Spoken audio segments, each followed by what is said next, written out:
Hey guys, today we're going to compare the BBQ against the family Q and see which one's right for you. These are two very popular barbecues. The family Q is roughly double the price of the BBQ. Today we're going to break down why that is and see which one's better suited to you. Now the first thing to think about when purchasing one of these two barbecues is where's the barbecue going to live? Is it something you want to leave in your backyard and never really have to move around as more of a permanent thing? Or is it a barbecue you're planning on taking camping to the park or to the beach? As if you're searching for something portable, the family Q isn't the barbecue for you. It's big, it's heavy, and it's permanently bolted to this stand. It can't be lifted off it. As during assembly, I think there's about 3 or 4 bolts per corner that hold the actual barbecue to the stand.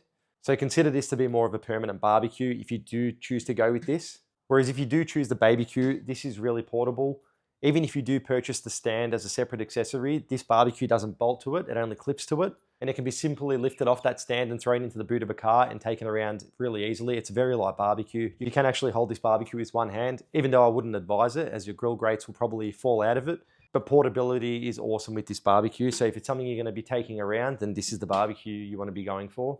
So now that you've decided if you want a portable barbecue or more of a stationary barbecue, we can move on to the next thing, which is the inclusions that come with the barbecue in that price tag. For the Weber BBQ, and this is the premium model, you're looking at roughly $380 to $400 to purchase this. And then this one here is around that $850 to $900 mark for the premium family Q. But keep in mind, when you do buy this barbecue, you get everything with it. The stand is included, whereas if you want to buy the BBQ, you do need to purchase the stand separately if you need a stand. And they're about $260 just for that. So that's something you want to weigh up when you're purchasing either barbecue. Some people are happy to leave this barbecue on a tabletop at home, like I've done here, and there's no issue with that at all. But if you do want to get a stand, it's just another cost that you have to factor in.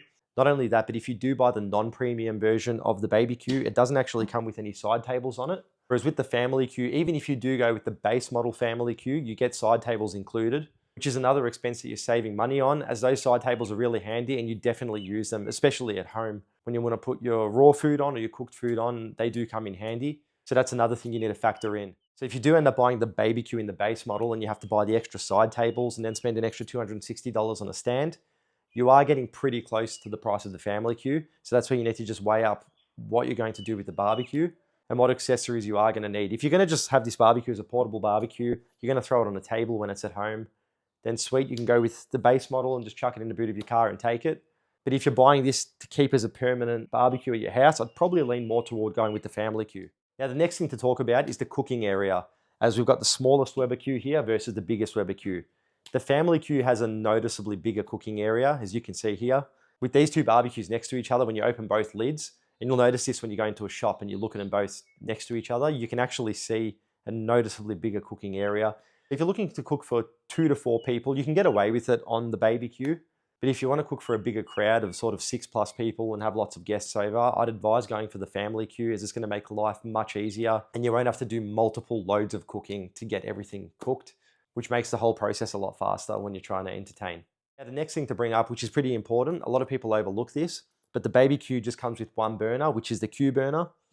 Now, this being a smaller barbecue, the Q burner is still powerful enough to run this barbecue. It still gets well over 300 degrees, so there's no issue there. But heat up time might be a little bit slower compared to the family Q, which comes with 2 burners. Even the base model family Q comes with 2 burners. So you've got the Q burner and the plus burner. So preheating time is faster, and I feel like this barbecue does maintain its temperature a little bit better than the BBQ. So if you are looking for a faster preheat time and a slightly better sear on steaks, the family Q has a bit more power and it doesn't lose its heat as quickly as the BBQ. You do need to keep in mind that this does use more gas, as it's running 2 burners as opposed to the one. So if you are looking for a barbecue that's going to produce the most amount of heat as possible, I'd go with the family Q, as this comes with the 2 burners included. So guys, if you are looking for a barbecue that's going to be more of a permanent fixture in your backyard, comes with the stand included, the side tables and the extra burner on it, I'd advise going with the family Q, as that's going to be your better option. Whereas if you're looking for something that's going to be portable, thrown in the boot of your car, can be taken camping or thrown in a caravan, and just lighter to move around, then I'd be going with the BBQ. But just keep in mind, you may need to spend a bit more on accessories to try and complete the whole package to get it looking like this. I'm hoping this video might have helped clear up a few questions that you guys had about these two barbecues, and hopefully it's a bit easier to make a decision about which one you want to purchase now. If this video helped you at all, please give it a like and subscribe to the channel. Thanks for watching, guys, and happy grilling.